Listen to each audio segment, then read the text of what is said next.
Bonjour à tous, bienvenue sur Mosaïque, heureux de vous accueillir sur ce nouveau plateau conçu pour être ici comme à la maison. À partir d'aujourd'hui, Mosaïque lance le 30 minutes, une nouvelle formule plus rythmée avec de nouveaux programmes qui démarrent à midi tapante avec rediffusion toutes les demi-heures et pendant 24 heures. On démarre avec l'info à la une.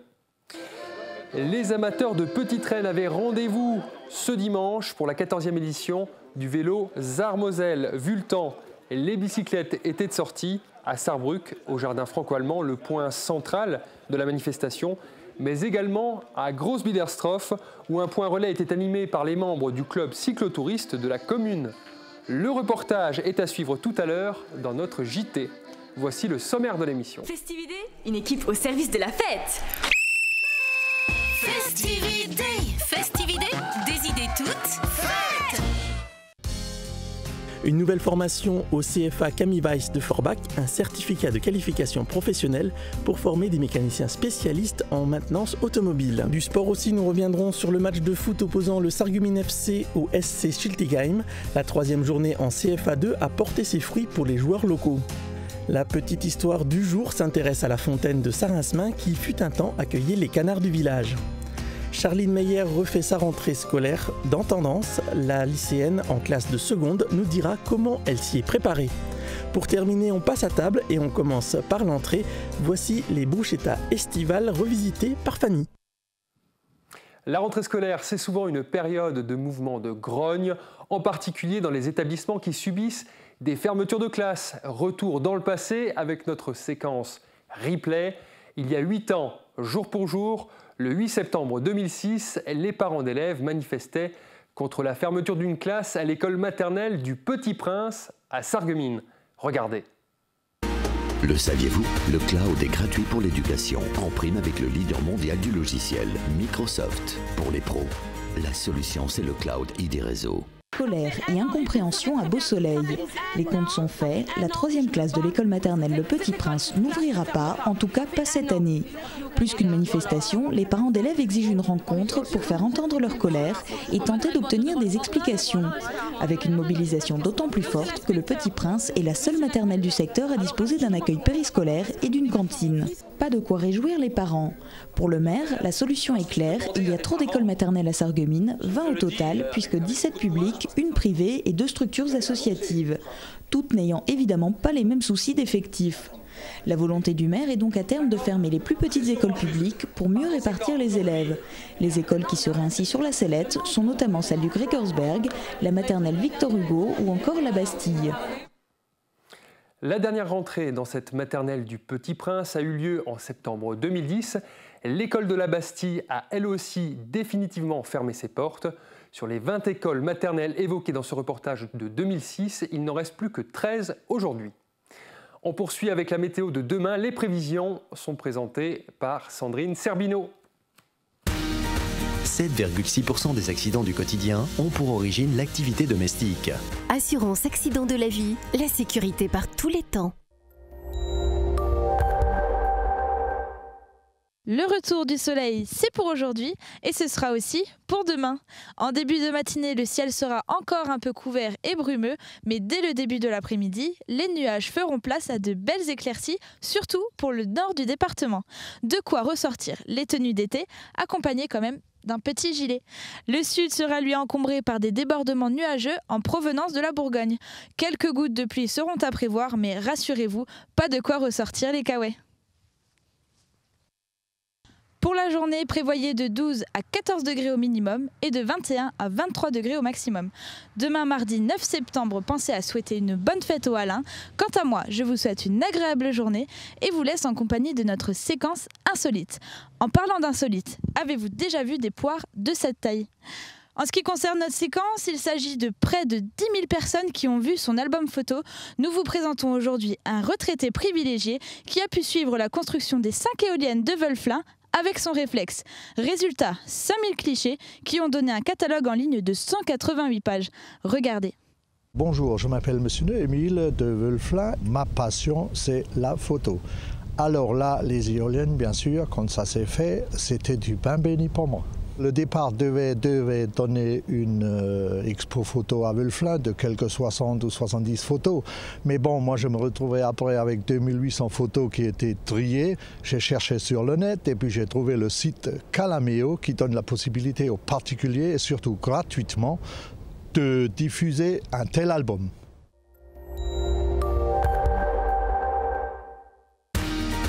Près de 4% des accidents du quotidien ont pour origine le bricolage. Assurance accident de la vie, la sécurité par tous les temps. En page régionale du Républicain Lorrain, Mézières-les-Messes s'ouvre au dimanche. 89 commerçants ont animé le marché hier pour le bonheur des clients. Ils profitent d'un récent arrêté préfectoral autorisant les maires de Moselle à ouvrir les marchés le dimanche. En page locale, le Conservatoire de Sarreguemines fait sa rentrée sur un nouveau tempo lié à la réforme des rythmes scolaires. Pour les nouvelles recrues, c'est le moment de venir s'inscrire. À la une à Forbach, les cyclos sont au rendez-vous du vélo Sarre-Moselle. 2 à 3 000 personnes ont pris le départ de la 14e édition. On en parle tout de suite dans le JT de Mosaïque.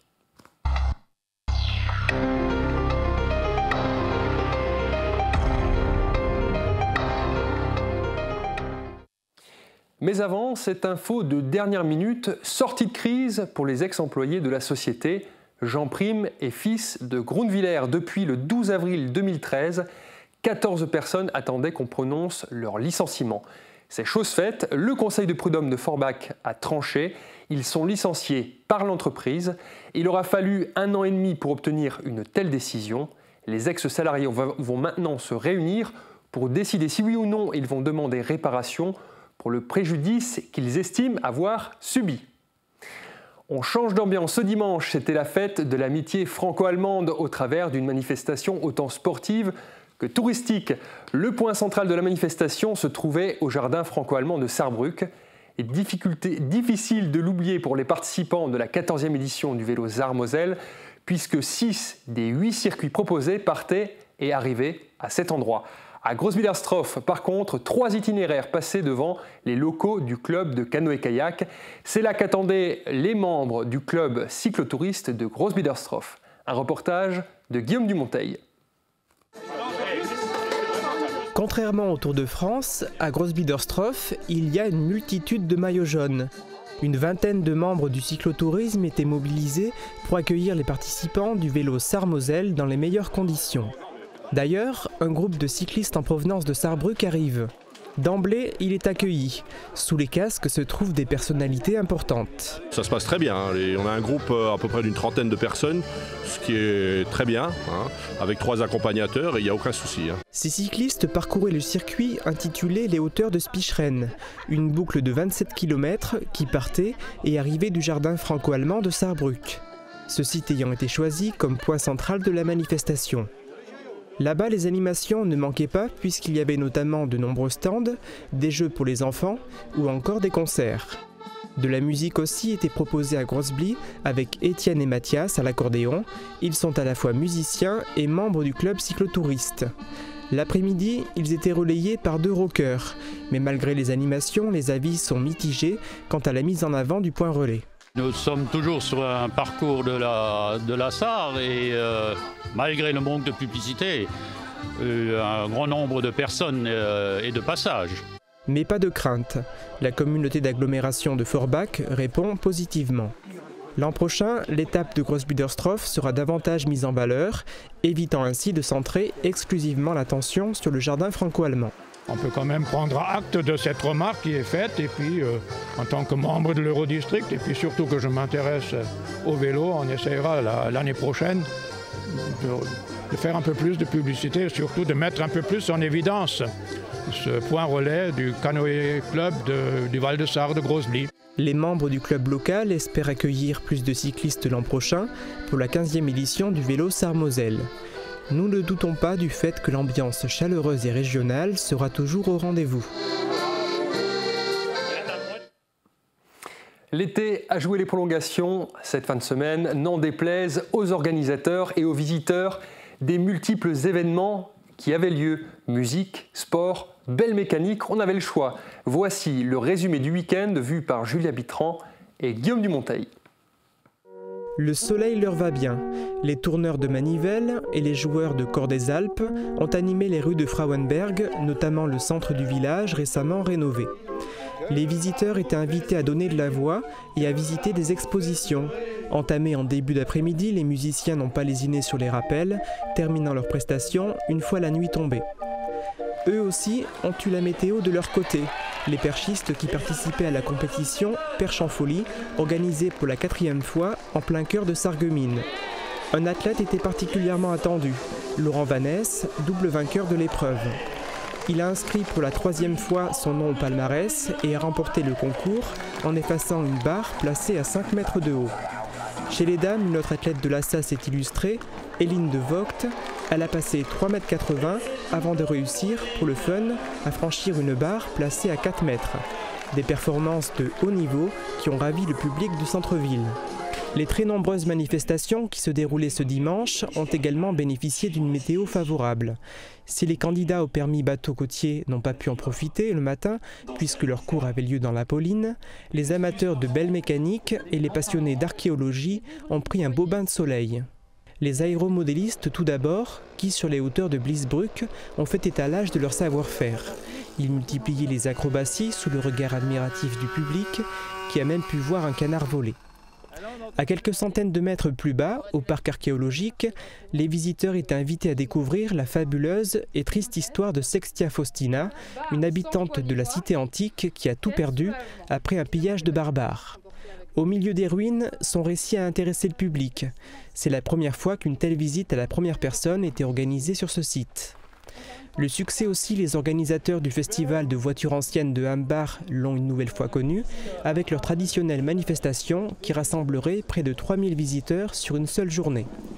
Pour le plaisir des yeux et des oreilles, des centaines de véhicules anciens étaient exposés.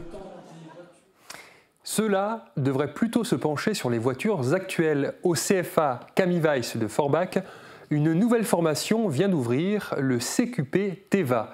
Un sigle à rallonge qui, en clair, signifie Certificat de qualification professionnelle de technique d'après-vente automobile. Un diplôme de spécialisation pour les détenteurs du bac pro maintenance automobile. La première promotion a démarré les cours la semaine dernière. Les élèves de la nouvelle formation ont repris comme tout le monde le chemin de l'école, mais n'ont pas encore rouvert leur cahier. Après une première journée de présentation et de découverte, ils entrent dans le vif du sujet et cela passe par de la pratique. Ce matin, ils découvrent 3 nouveaux moteurs. L'exercice consiste à faire l'entretien de la distribution.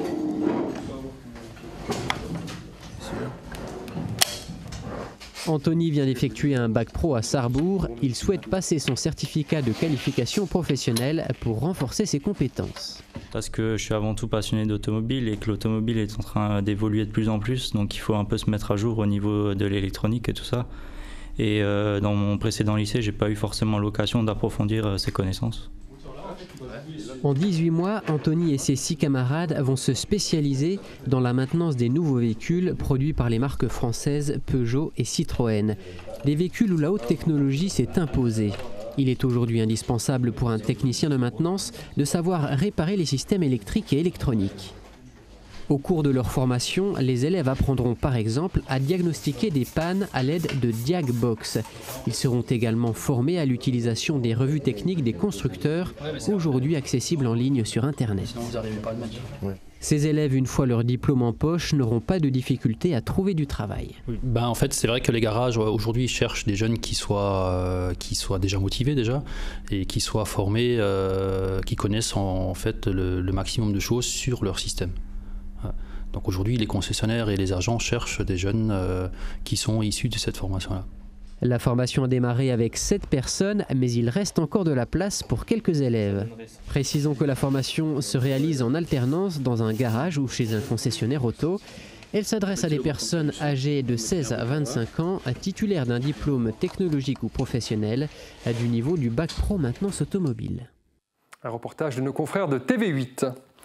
On termine ce journal avec une page de football. Un match à l'extérieur, c'est toujours un match piège. Loin de ses terres, de son stade et de son public, le Sarreguemines FC a pourtant fait bonne figure face aux Alsaciens de Schiltigheim. Les Bleus signent la 2e victoire de la saison en 3 matchs. Le résumé de la rencontre est de Thomas Drouin, Marc Huder et Catherine Henrich. Une belle affiche. Sébastien Meyer l'avait annoncé dans la presse avant le déplacement en Alsace. Le SFC venait à la rencontre de Schiltigheim pour prendre des points avec, en ligne de mire, un maintien le plus rapide possible. Mais l'équipe alsacienne n'est pas à prendre de haut. Si elle est avant le match en bas de classement, c'est avant tout du fait d'un calendrier difficile qui l'a vu affronter les réserves d'Auxerre et de la SNL lors des 2 premières journées. La capacité des Alsaciens à prendre en main leur match est bien réelle, a fortiori lors des matchs à domicile. Des attentes de l'entraîneur, un adversaire remonté, on est bien loin du match facile pour les joueurs du SFC, ici en bleu. Dès le coup d'envoi, les joueurs de Schiltigheim mettent le pied sur le ballon et dictent leur rythme. Réalisant un pressing très haut, ils s'imposent dans tous les compartiments du jeu. Schiltigheim fait son match et Sarreguemines subit. Mais les faïenciers ne faiblissent pas, et c'est sur un score vierge 0-0 que les 2 équipes rentrent au vestiaire à la mi-temps. À la reprise, l'équipe sarregueminoise dirigée par Sébastien Meyer ne change pas de tactique. Ne pas céder face aux assauts de Schiltigheim et jouer à fond les contres misant sur le réalisme des joueurs sarregueminois une fois devant le but adverse. Un choix payant puisqu'à la 75e minute, Adel Gendez surprend tout le monde en choisissant de tenter le lob du gardien alors que la défense alsacienne, tout comme le public, s'attendait à un centre. Allez, elle est belle. Allez Adel, au bout, au bout. Elle est belle, ouais. But de Adel. Magnifique, plein de sang-froid. 1-0, 75e minute. Après l'ouverture du score, les joueurs sarregueminois redoublent d'efforts pour contrer les ardeurs chilicoises, à l'image du gardien Florian Trimborn, maîtrisant son match de bout en bout. Au coup de sifflet final, Sébastien Meyer et ses joueurs reprennent leur souffle et savourent. Avec 2 victoires et un nul, Sarreguemines est désormais 5e du groupe E de CFA2. Et il va siffler. Et ouais, ça y est! 2e victoire. Magnifique. Merci de nous avoir suivis. Prochain rendez-vous pour le Sarreguemines FC ce samedi 20 septembre à 18h. Les Bleus recevront l'ES Thaon. Notez que Mosaïque diffuse en direct tous les matchs, qu'ils soient à domicile ou à l'extérieur.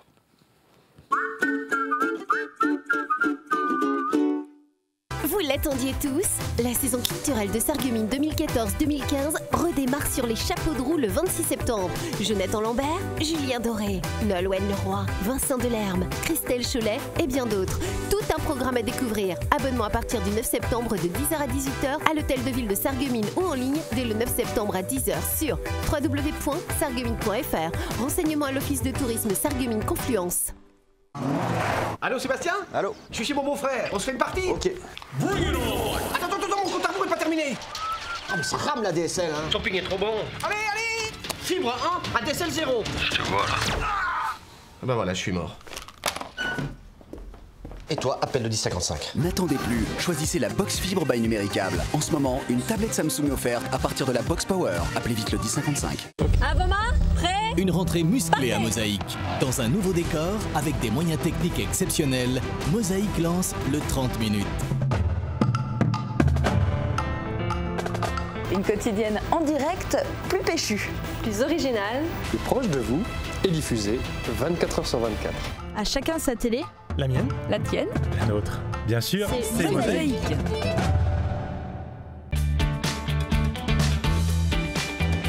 Literie, bureau, salle à manger, ne manquez pas la rentrée des économies. Vous êtes bien chez But.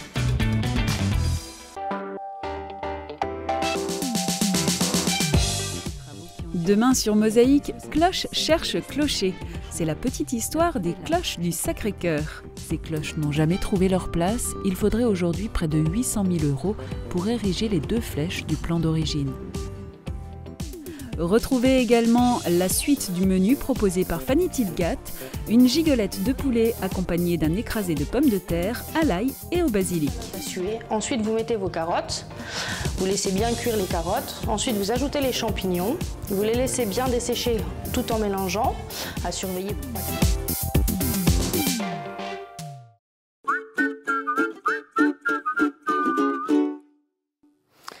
Une nouveauté nouveauté de cette rentrée, c'est la petite histoire pour la première de la saison. Direction Saint-Rincemain en traversant le village. Vous êtes sûrement déjà passé devant sans forcément la voir. La Entenbrunnen n'est pourtant pas dénuée d'intérêt. Catherine Henrich vous raconte.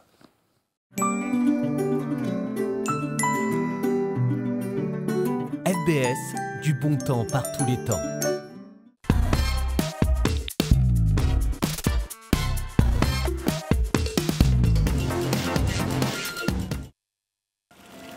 L'eau, source de vie.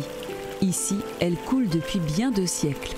La Entenbrunnen, ou fontaine des canards, à Saint-Rincemain, est l'une des dernières fontaines du village encore en service. On raconte ici, parole de Heinz Minger, que l'eau y était plus fraîche qu'ailleurs dans le village. Toute la journée, les canards venaient y boire et y laissaient leur déjection. Ce serait de là que viendrait son nom, Entenbrunnen, dans la Entengasse, la rue des canards.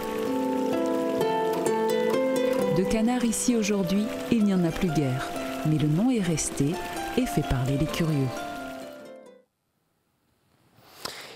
Tout ce qu'on aime porter, entendre, voir, goûter, ressentir, c'est chaque lundi sur Mosaïque dans Tendance, Mode et Déco. Autre nouveauté de notre programme. Aujourd'hui, portrait d'une lycéenne qui a fait sa rentrée en seconde. Pour le premier jour de cours, voici les incontournables de Charline Meyer. Avec Virch Menuiserie, votre maison devient tendance.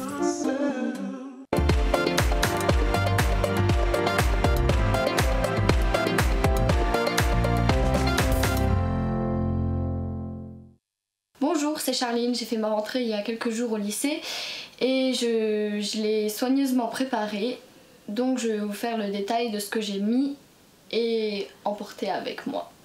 J'ai mis un jean normal parce que c'est passe-partout et c'est pas contraignant, avec un top aussi normal et une veste perfecto pour faire un peu rock'n'roll. Et pour les chaussures, j'ai pris mes Nike Air Max que j'adore. Les accessoires indispensables que j'ai eu dans mon sac sont ma brosse à cheveux pour pouvoir me rebrosser à n'importe quel moment de la journée, mon déo, voilà. Mon maquillage, donc ma poudre, avec mon mascara et mon eyeliner. Mon porte-monnaie, très joli d'ailleurs. Mon casque.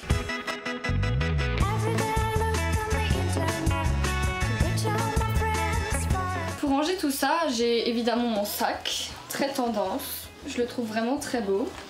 En plus, il ressemble pas du tout au sac qu'on avait au primaire et au collège, donc c'est pas un sac à dos, c'est un sac à main. Et voilà, je trouve vraiment à la mode et du coup je peux ranger toutes mes affaires dedans et je serai toujours très tendance.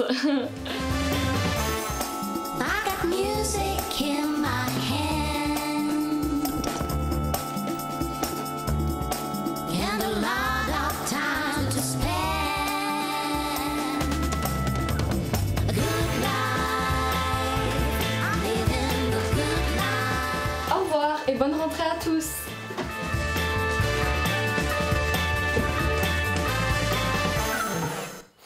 Pour terminer en beauté, on passe à table. Autre création issue des studios de Mosaïque, une nouvelle émission culinaire intitulée Entrée, plat, dessert.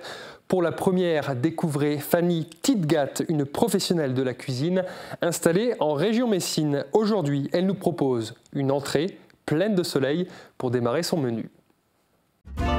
Les cuisines au meilleur prix. Aviva présente entrée plat dessert. Aviva, la cuisine qui vous va.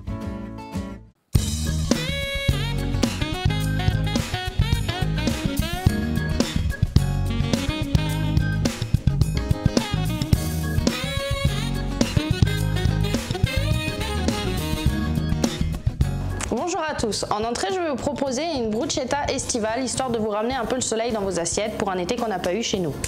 Donc la bruschetta c'est un plat un peu italien, c'est une tranche de pain en fait que je vais faire griller un petit peu dans la poêle avec des aubergines, de la mozzarella, des tomates fraîches et ainsi que de l'ail, du basilic et ensuite gratiner le tout au four, servi avec une petite salade mesclun de mâche et de roquettes. Donc on va commencer par huiler le pain et le badigeonner un peu d'ail dessus et ensuite le faire griller dans une poêle, un petit peu, histoire qu'il durcisse en fait. Ensuite on va trancher les aubergines en rondelles, les mettre dans un plat et les saler, afin qu'elles ne se gorgent pas d'huile d'olive lors de la cuisson. Ensuite on va les faire griller dans la même poêle où on avait mis le pain. À côté, on va préparer un mesclin avec de la mâche, de la roquette, vous pouvez prendre de l'autre chose, de cœur de laitue ou autre. Dans un saladier, on va y mettre une cuillère à soupe de vinaigre balsamique, 2 cuillères à soupe d'huile d'olive, du sel, du poivre. Vous pouvez rajouter les épices que vous voulez, des herbes de Provence ou autres dedans. À côté, après, on va couper des tomates en tranches fines, la mozzarella, et ensuite nous allons prendre tous nos éléments et monter en fait la bruschetta, donc le pain en dessous, mettez les aubergines dessus, les tomates, ensuite vous mettez la mozzarella.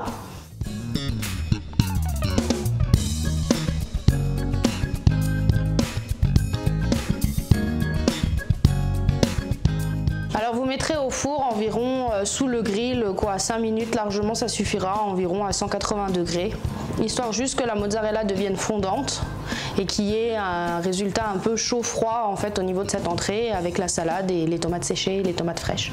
Et au dernier moment à la sortie du four, là vous mettrez la salade avec des olives noires, des tomates séchées, vous servirez ça dans une assiette.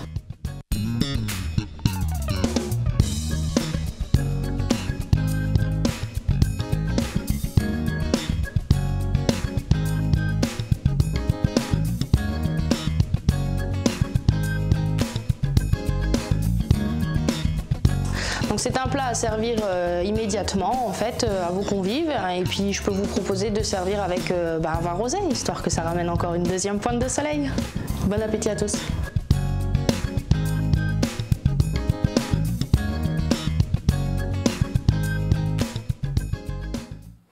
C'est sur cette note appétissante que nous refermons cette première du 30 minutes de Mosaïque. Demain mardi, retrouvez Kelly Cousin pour une nouvelle édition. Excellente journée à toutes et à tous.